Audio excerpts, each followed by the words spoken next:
I got a question. Yeah. So, there's three persons but one God, right? Right. So God is the essence. Yeah. And the three persons share that same essence. Right. Same way, if I take white light and I cast it through the prism, it splits out into the full spectrum of the rainbow. Right. Rainbow spectrum, your wavelength. Red is much longer, blue is much shorter. It's not the same. So what's the difference? Because the difference is that when you split up the light, you have blue light. Well, blue light's not red light's not yellow. But they all come from white light. Right, but you have the entirety of God in all of them. You can't divide God, but you have three different views or approaches to God. Just like you're not cutting my son in three pieces when I say he's my son, and he's an employee of mine, and he's a human being that you may encounter. You don't encounter him as my son, you don't encounter him as your employee. You're going to encounter him as Timmy, walking down the street. So it's three different approaches, three different relationships. So each person is co-equal and co-eternal to each other, right? Yeah. The Father is not the Son is not the Father is not the Holy Spirit, Holy Spirit is not the Son. But they have three different purposes. Yeah, right. So they have in our experience. correct. So then you have what's called the economic trinity, right? So the economic trinity is the trinity in which they work together in regards to redemption of man, and you got the trinity relationship that's outside the earthly relationship where they are eternity together before man is born. Right. So you look up economic trinity. So the issue that I have with the trinity is that it is a presupposition. So you have to presuppose certain things in order for you to create that element of the trinity. So I'll give you an example of that. Well, so now you're talking about timeline. If you want to add it on timeline. And who created the universe and time? Well, I mean, you would say it's Jesus, right? God. Yeah, God. So it's God the and the God. person of Jesus. I have a younger son than Timmy who says, I choose to believe in science and not God. And I'm like, who is the author of science? Who created science? Who created everything? The rules of science, gravity, everything. It's all God's creation. It's like we live in a video game that someone wrote, and we live according to the rules of the code that they wrote. So when you start talking about the timeline of what exists before what existed, God exists outside of time. I agree. So he's outside of time, right? But in regards to the relationship of the three persons, right? Yes, So yes. each person, before time was here, they all three existed. Three persons as one God, The right? Word told in the Bible that before that Christ was there at the very beginning. Yes. We do. So that is the firstborn of all creation. Which verse you have Colossians?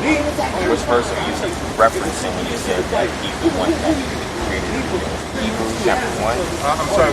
So who is the agent, the causal agent that brought everything about that we see right now? Which one of the persons as God brought everything about that we see today? Well, so if my son came up here right now and picked up a brick and put it over there, was it my son, the person who you met walking down the street yesterday? Was it my son, my employee at my company, or was it my son, the fruit of our union? Who did that? Well, he wasn't doing it in Which the of the three? capacity of his employment. Right. That had nothing to do with his employment. As your son, But he wasn't my employee when he did it. correct, and Right. he's your son, but he wasn't representing you Right. as from the bloodline by doing that. But as a person who has certain, I guess, internal behavior traits that caused him to do what he did, right? So he's so. I have a little challenge putting behavioral traits on my Because Jesus had behavioral traits. well, because he was divinity and he was humanity, he had to have behavioral traits, but it didn't diminish his divinity at all. So even when he emptied himself, right? Look at chapter 2 where it says he emptied himself. Right. He did not see himself to be equal to God, but That's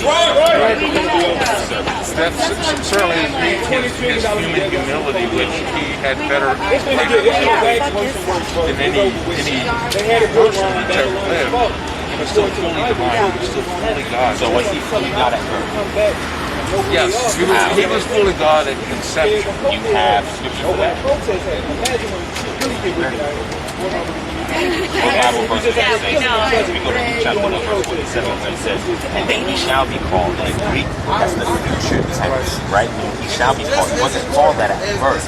He wasn't called that until he was baptized, and then a voice came out from heaven that said, "This is my son who I am pleased." And that's the adoption, the sonship of the Most High. So you're familiar when Mary went to visit Elizabeth. Correct. And John the Baptist left the womb. Correct. And she said, "Don't marry." You get it, Luke chapter 1. Right. I've got it. Oh, it's okay, no problem. He was gonna bring it up since he's like a third party talker, so Right. it's easy to reference. Sure. But yeah, so you're saying that because John in the womb, that acknowledged Jesus is God in Mary? Well, it doesn't typically happen when two pregnant women walk by each other. I don't know that. There's no reference in the text of that ever happening. Right. So that was a unique situation from what we're given from the narrative, but I can't say that's never happened. Now I take Talking about Luke 1:30. So Isaiah 7:14, where it says there a son will be called. Right. Okay, so yeah, read that real quick. It's Luke 1:30. And the angel said unto her, Fear not, Mary, for thou hast found favor with God. And behold, thou shalt conceive in thy womb, and bring forth a son, and shall call his name Jesus. For what? And he shall be great, and shall be called the Son of the Highest. Shall be great, shall be called what? The Son of the Highest. Shall be called. It didn't happen at birth. That's future tense in the Greek. It doesn't say when it will happen. No.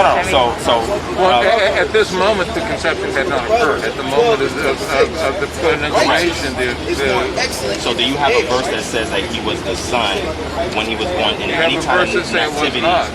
Yeah, so in an activity, when he was here, so we go from Luke chapter 2 on, we don't see no reference of him being called God or him being called the Son of God. None of that occurred until his baptism. Right, it's a reference that says that he was not. No, there's no reference that said he was not. It's talking about the absence of evidence, So this right? is the distinction we probably can't resolve. And I respect you. You're clearly a man of God and a man of the Word, and I respect you tremendously. But there is a distinction, and that's that at the very end of the Gospels, Christ says, "Go forth and baptize the nations in the name of the Father, the Son, and the Holy Spirit, teaching them not everything that's in this Bible," because the Bible didn't exist at that point. Correct, just the Old Testament. It was 300 years later when the Catholic Church said, "These are the books that we're going to put together, and this is what we call the Bible." Up until then, it was a bunch of letters, and some stuff was included, and some stuff was not included, and that's what the Bible came to.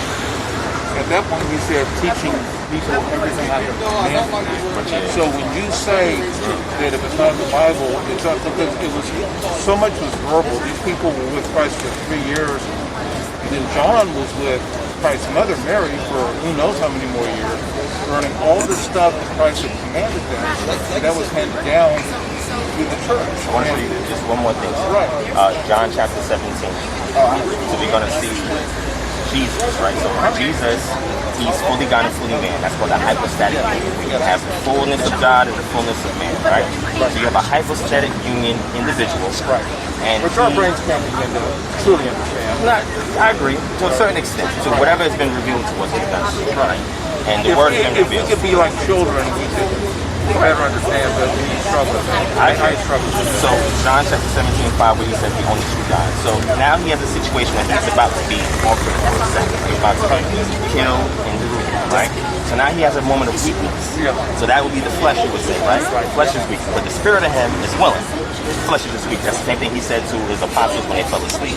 He said the spirit is willing, but the flesh is weak. He told them to watch and pray, right?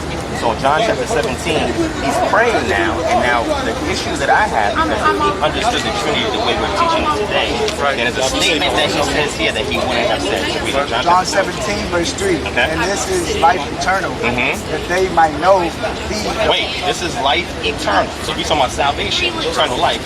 This is what it is. Keep going. That they might know thee, the only true God. They may not know thee. He's praying to the Father that they may know you as the only true God. Right. Keep going. And Jesus Christ, whom thou hast sent. That's it.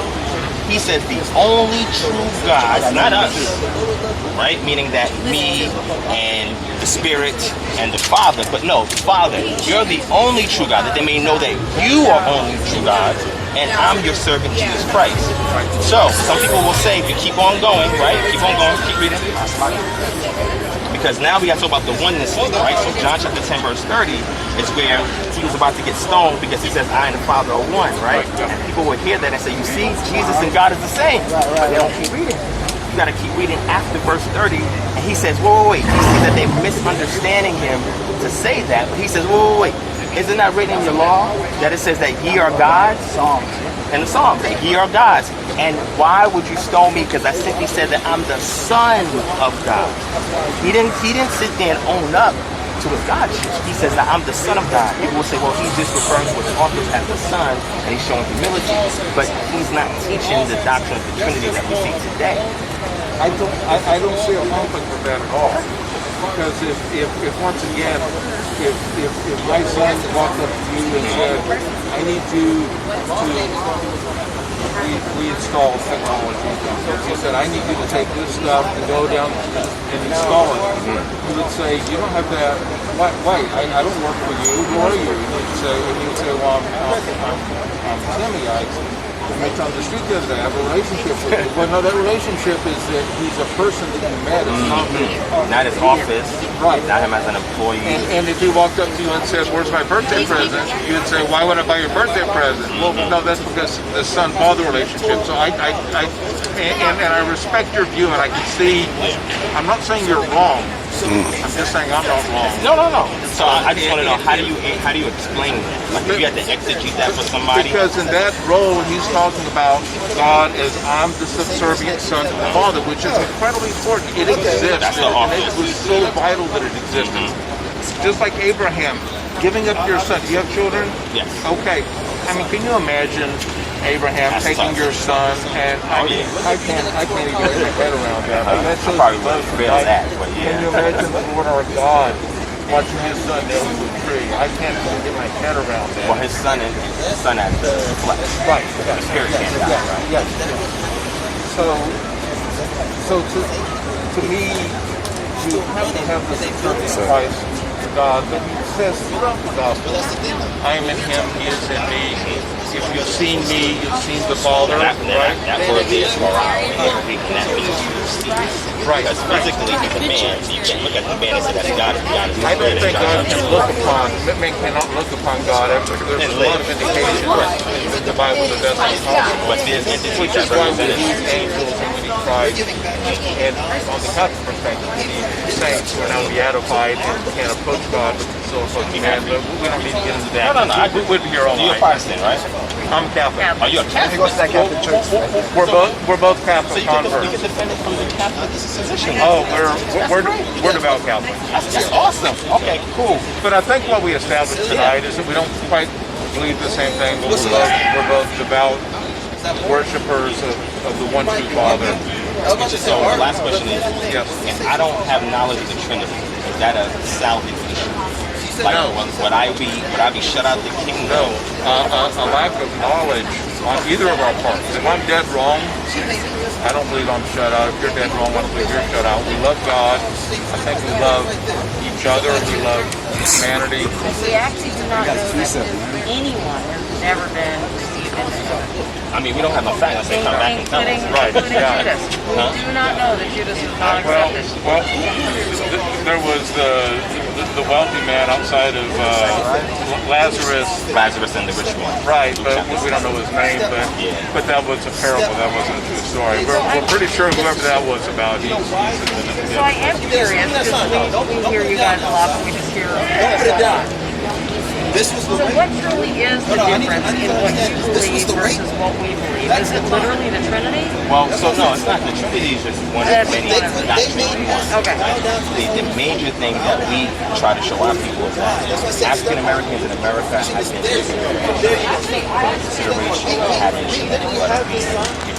And what we've done is that we've done an immense amount of research and study to show primary evidence that goes against the contrary. And the issue seems to be that the establishment of the Trinity is not to acknowledge African Jews and African Americans. That's what they believe. What we try to do is show the evidence that there is proof that African Americans can lay hold to the claim that we have the same bloodline as the people in the text. So is there, can you give me one online reference where I could go read about this? So John Overview. heard of John Hooker. He was a traveler, right? He was a European traveler, and he came into West Africa, and he went along the Niger River. Right. And along the Niger River, he acknowledged that there were Jews that looked just like the natives that lived along that river. If we look now over Is this time, one of the 12 tribes or more than one? correct, one of the 12 tribes, yeah. And that over time, those communities disappeared. Okay. And we don't know what happened to them, right? Another good reference that you can use is G.T. Baston, right? So G.T. Baston was an Anglican missionary who lived amongst the people in Nigeria for about 10 years. And after living there amongst them, he wrote in his preface that in order for you to understand the customs of these people, you must learn the Levitical laws. He also made reference to another individual by the name of Robert Emil Nassau, who was another missionary in the Congo region, right? Cameroon Congo region.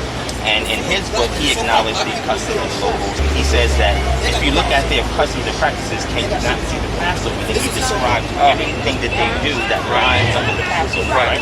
If you keep going, we have other references. So another one, he also says that he had gotten word that they were a colony of Jews that lived in the Congo region, Loango region, which is on the coast of the Congo. But he said that there was a colony of Jews that lived here, and it was exactly like the Negroes in regards to their phenotypes, right? So there's numerous references, primary references, from travelers that went there that have no vested interest, that identified that there were a colony of Jews that lived all along the western coast of Africa, and then over time, after the transatlantic slave trade, we don't see them anymore.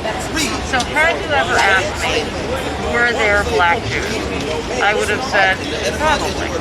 Because back in the day, it was very much, well, you had the three sons, and they broke off, and so there you had Muslims and Jews. It definitely went off into Africa, I mean, all around the Mediterranean.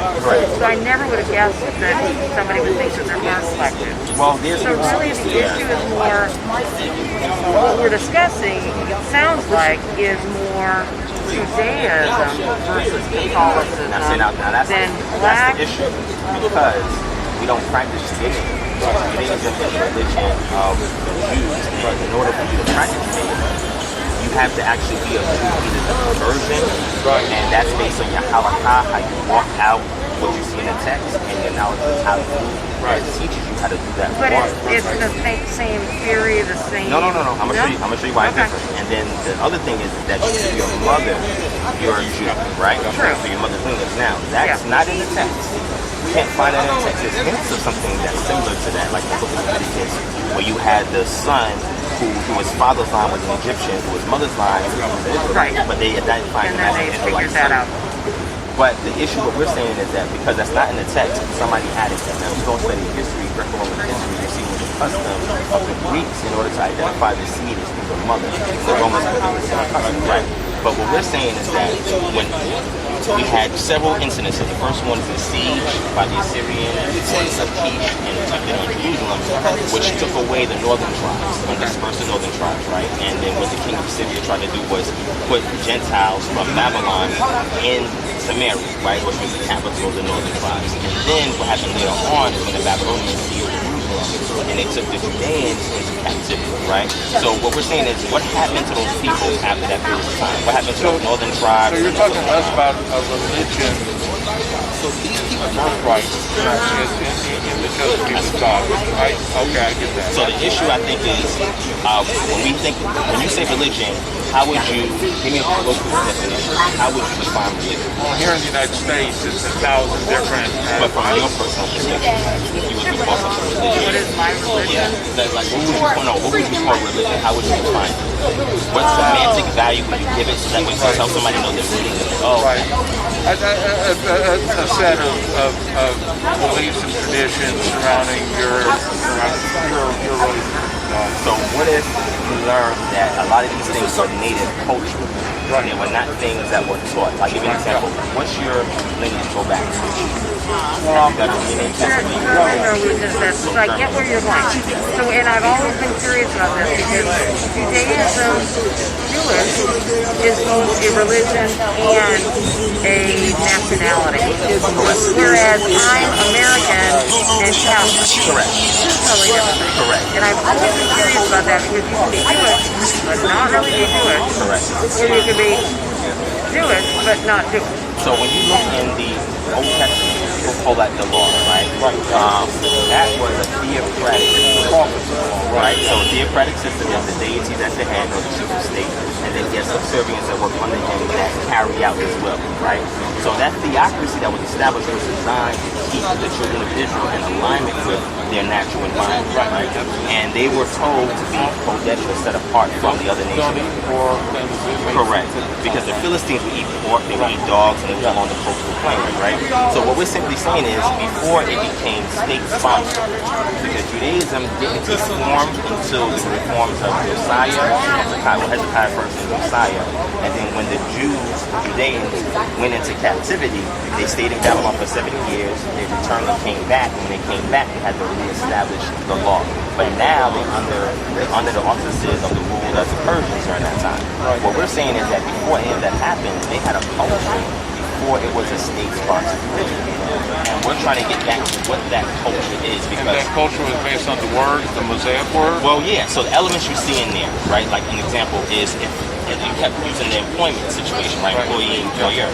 So if you are my employee and you worked for me, I have to pay your wage once sunset hits. Once the sun hits, there was no artificial light. Everybody went indoors and they kept their activities indoors. I'm supposed to pay you. Is that religious or is that a civil duty that you are to give somebody else who is a citizen of that nation? Well, I think in the early days there wasn't a massive distinction, right? And that, I'm glad you see that, because you have the civil element, you have what people call the ritual element, right? And then you have the element which is moral, right? So moral, civil, and then you have that other element. Now, the reason why I say this is because when we look at the text from a religious perspective, we'll say, oh, those are legalists. The Old Testament, the Jews, what they were doing was legalism. Right.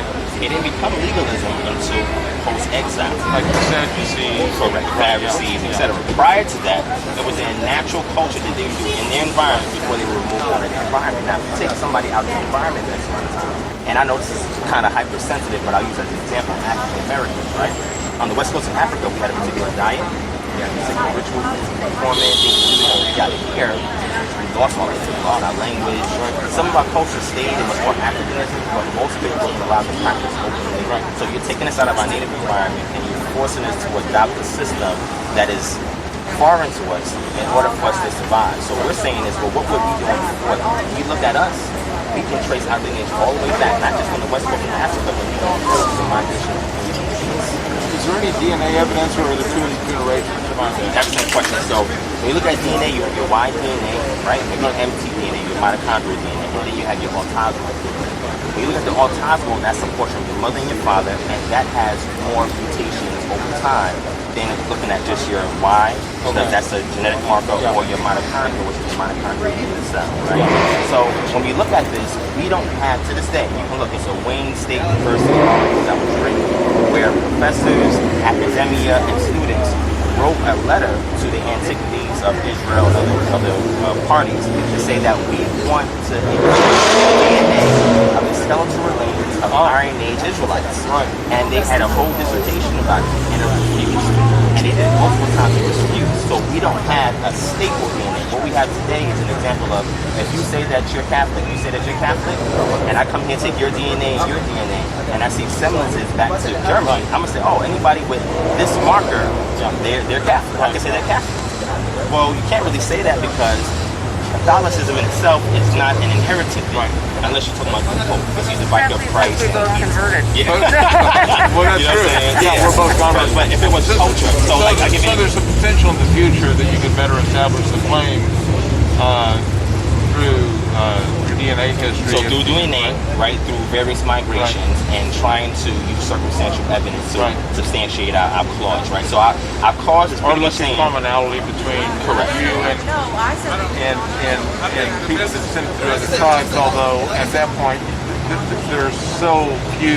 But there's records that was kept, oral traditions, migration routes. I'll give you an example. In West Africa and Nigeria, there's one anthropogenesis, that means the beginning of man, myth that came about to describe how the Igbo people came about. In that myth, they mention a desert. Well, if you go today to Nigeria, there's no desert. Where did that come from? So some people say, well, maybe there were foreigners that came there and gave them information, or they could have migrated from from a place where that was true, but now they're incurring habitat, it changed a little bit, right? So as you're trying to remember things, agree out of somebody that remembers that tradition and teaches it orally, they didn't really have it written. So we have to go into the oral tradition and parse it out and look at who's there to help to say, can we validate their claim today? Because, you know, some people say that they're Jews. Some don't, some do. So the ones that say that they do, is there any validity to their claim? So there's an organization I'm a part of. It's called the International Society for the Study of African Jews. The objective is to take ethnologists, religious people, linguists, people who study religion, professors, students, amateurs, whatever, come to the table, put forth a thesis, and say, okay, if you're looking at this group that claims to be Jewish or Israelite, is there any validity behind it? Right. These two individuals, they wrote books on it. Tudor Parfit was the person who was like the chief professor, and his understudy was Edith Bruder. And they came to the conclusion that they don't believe in the authenticity of some of the claims of African Jewry.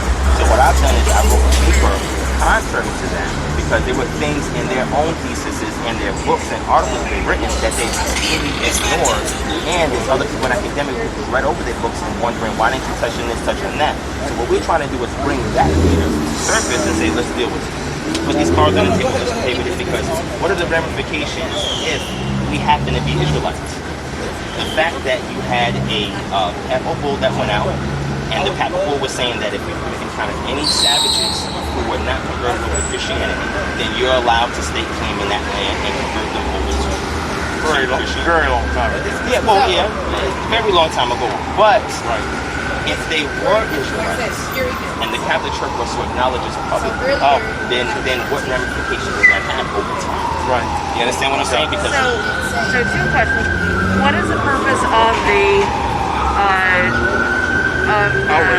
soliloquies, shall we say, that are happening on are you talking about them or the Black Lives Matter or No, that. Oh, that. Okay. So That corner, and then there's another. Yeah, so my organization is called Kingdom Harvest Ministries. Okay. I'm a different sect than they are. In Catholicism, there's different sects as well. Right. For example, the Eastern Orthodox Church is a Catholic group, but they just don't agree in the papacy's position, right? So they disagree with that. So I'm a different sect than them, but the commonality is the identity. So they stand out here with the goal to reach the people in their community to tell them, did you know that you're this? And knowing that this is you, you have a culture that's in this text that shows you how to fix the problems in your community. Because the black community is more than almost any community in America. I'll just get off with this. We're plagued more in regards to disease, heart disease, number one African American, in regards to poverty, most poverty-stricken ethnicity in America. Every time something bad happens, a recession, $17,000, the last statistics, is the amount of savings that African Americans have on average, median income savings that they have in their homes, compared to white Americans. So anywhere from 95 to 147,000. A lot of that comes from equity from their homes. Black people have been redlined and removed from out of that through structural racism, and it was done purposely so that we don't have the wealth, so that we can get access to this type of information that we have in 2020 to learn certain truths about our providence that will help to the race today, so that way we can be on equal footing. So when you look at a lot of these disparities, it should call to order, like, why is that happening to this group of people? And is there a divine connection to them? Is there a scriptural connection? And what they're positing that there is. When you go to Deuteronomy chapter 2, verses 1 to 15, most times the Israelites that if you keep my statute, laws, and commandments, these are all the benefits. But if you don't, these are all the consequences. So is it your belief that I'm in charge of street racing right now. Oh, cool. You see, I told you you need to watch out for. So is it your belief that rather than trying to fix this through systemic changes and protests and getting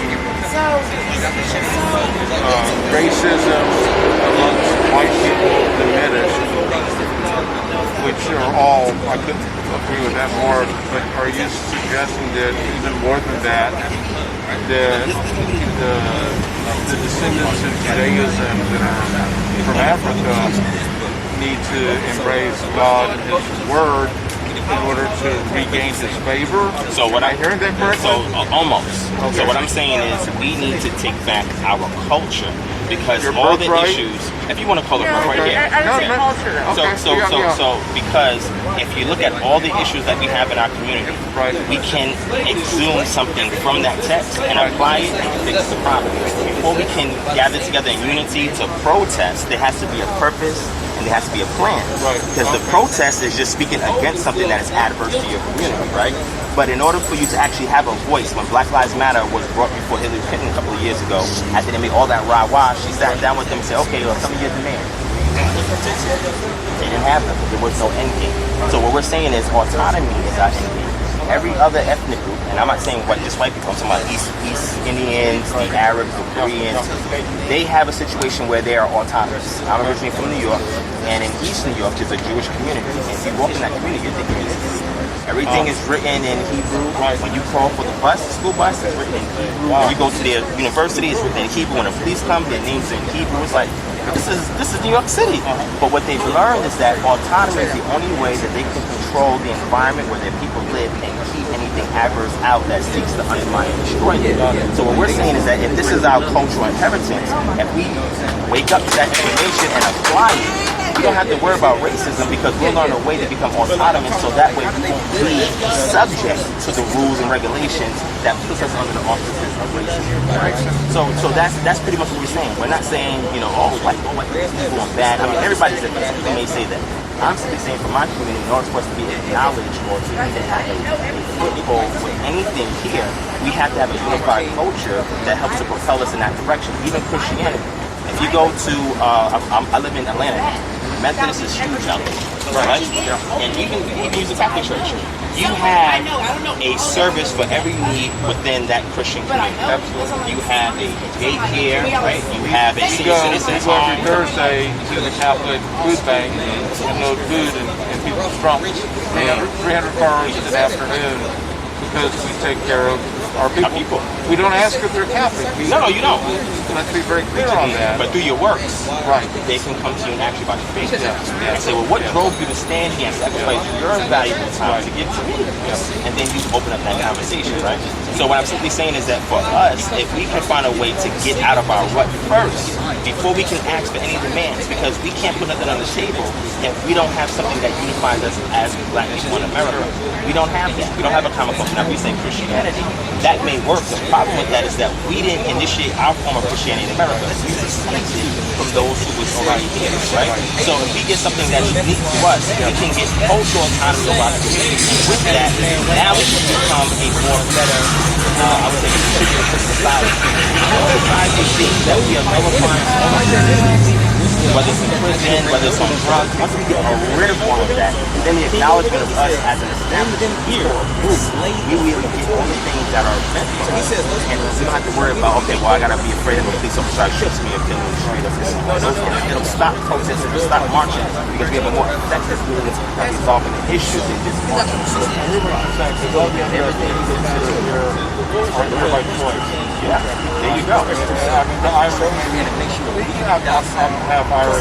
Well, some of them didn't. We came here by choice. We didn't always have a good time of it. But we came here by choice. And we had a place. But look at this. Boston. Right. Boston has a prominent history of slavery. A lot of people don't know that. Oh, yeah. But it's a northern state, right? And but when the Irish got there, they saw the situation of the Black slaves, and they said, look, through our indentured servitude, after that's finished, we got to get involved in politics. You go to Boston right now, who runs the police department? Irish. Who runs the judges? Irish. They found a way to become autonomous, not only through their common, I guess, ancestry, but also the common needs that they had when they got brought over here and say, listen, if we don't do this for our children, then they're going to be indentured service, and they're going to be indentured service, and they found a way to become autonomous. And I got them out of this situation. Now, we ain't got to worry about nobody wants to become an Irish. But we have not even started to yet.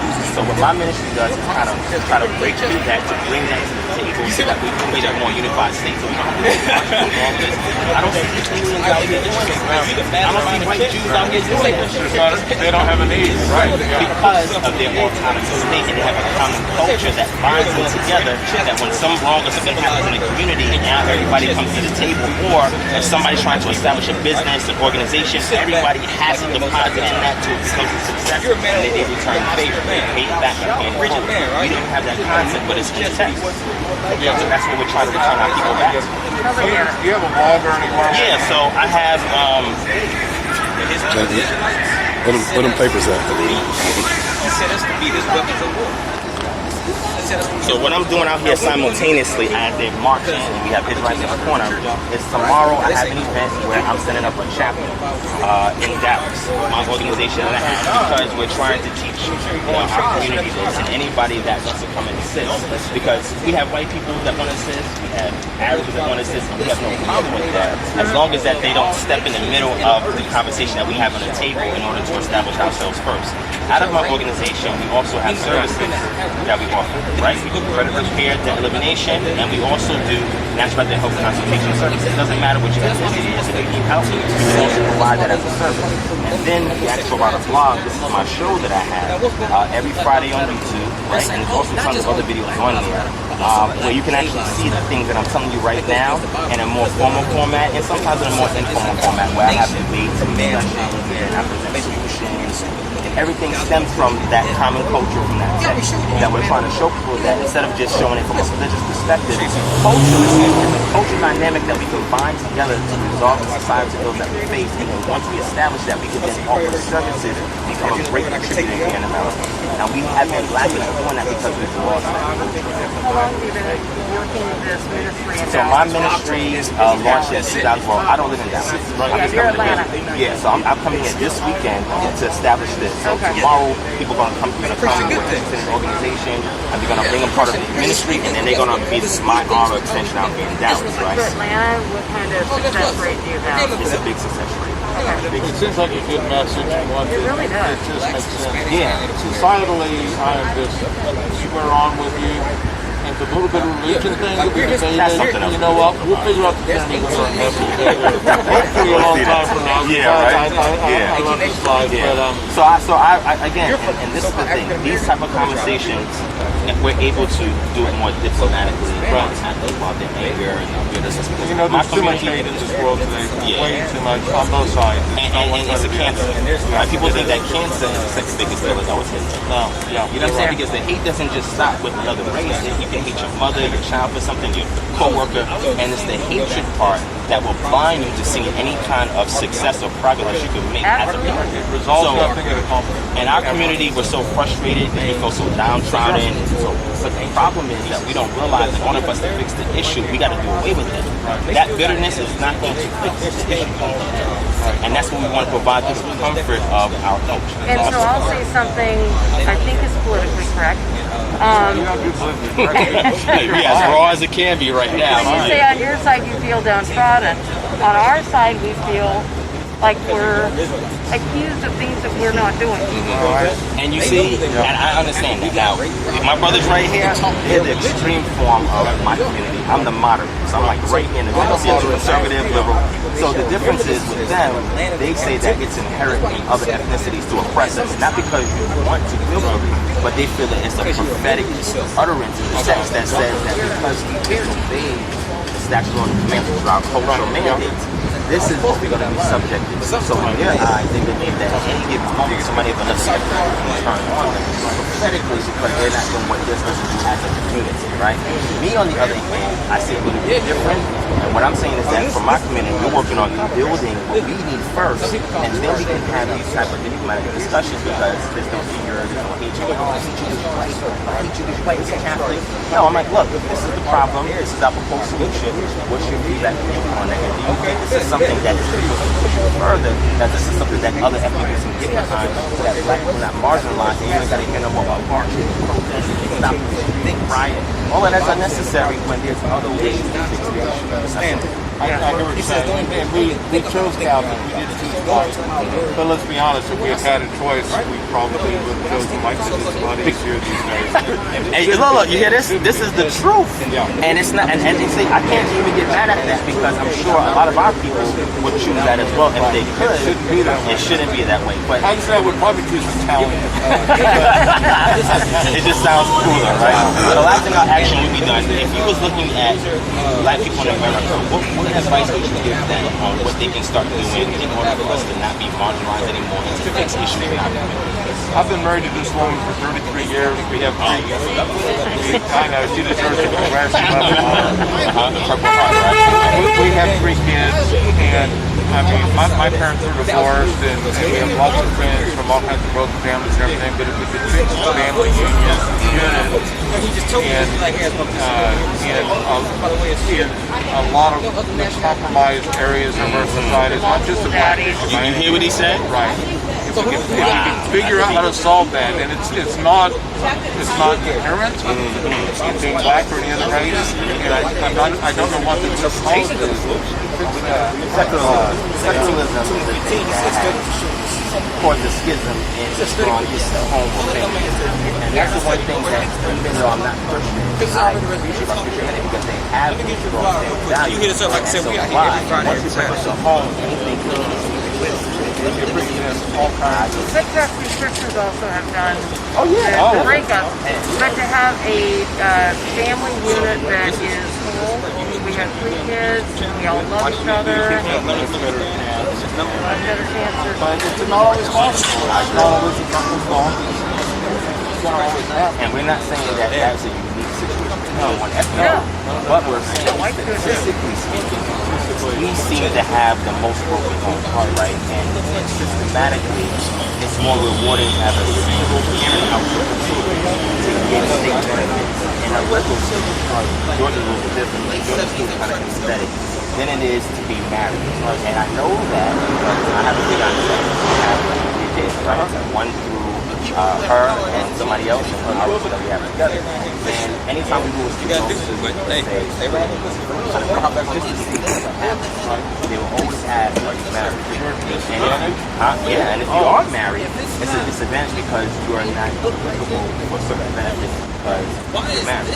Now, I did a whole lecture on this where I explained the history behind this and why it's done that way.